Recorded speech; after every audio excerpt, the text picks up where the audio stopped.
అయితే ఇలా సందట్లో సడేమి అన్నట్టు మొక్క పెట్టింది మనము, రీసెర్చ్ చేయించింది మనము, ఫ్యాక్టరీ మంజూరు చేయించింది మనము, జేబులో కథలు పెట్టుకుని తిరుగుతుంది ఇక కాంగ్రెస్. ఇక ఏడాది ఉంటాడో ఇబ్బంది కనిపిస్తుంది, పెట్టుడు లేదు ఖర్చు లేదు కానీ ఇబ్బంది మాత్రం కదులుతుంది.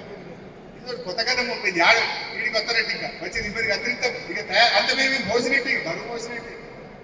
ఇది ఎవరు పెట్టించిండ్రు, ఎవరు అన్నాడు, అసలు ఈ నీళ్ళు ఎట్లా వచ్చినాయి, ఆ చెక్ డ్యామ్లు ఎట్లా కట్టిండ్రు, ఆ చెరువులు ఎట్లా అయినాయి, కాళేశ్వరం నీళ్ళకి ఎట్లా పుట్టినాయి, ఈ నర్సరీలు ములుక్కాడు ఒక నర్సరీ పెట్టినాం, రంగనాయక సాగర్ కాడ ఒక నర్సరీ పెట్టినాం, ఈ హుస్నాబాద్ కాడ ఒక నర్సరీ పెట్టినాం.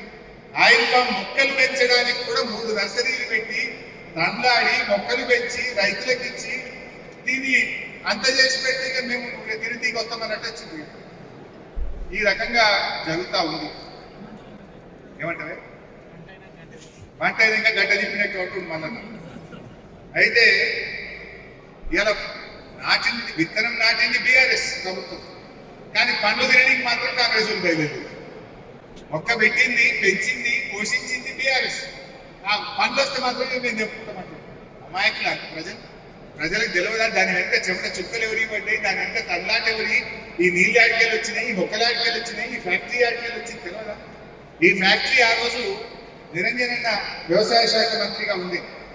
ఆ రోజు మీరు కూడా ఉన్నారు అందరూ.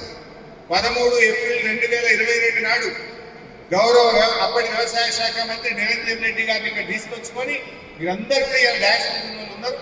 2022 ఏప్రిల్ నాడు నిరంజనన్న చేతుల మీదుగా శంకుస్థాపన చేసిన ఫ్యాక్టరీ ఈ ఫ్యాక్టరీ. మన గవర్నమెంట్ ఇంకా ఏడాది ముందే స్టార్ట్ అవుతుంది. ఏడాది లేట్ అయితే వీళ్ళు పట్టించుకోక ఇంకా ఏడాది ముందే స్టార్ట్ అవుతుంది.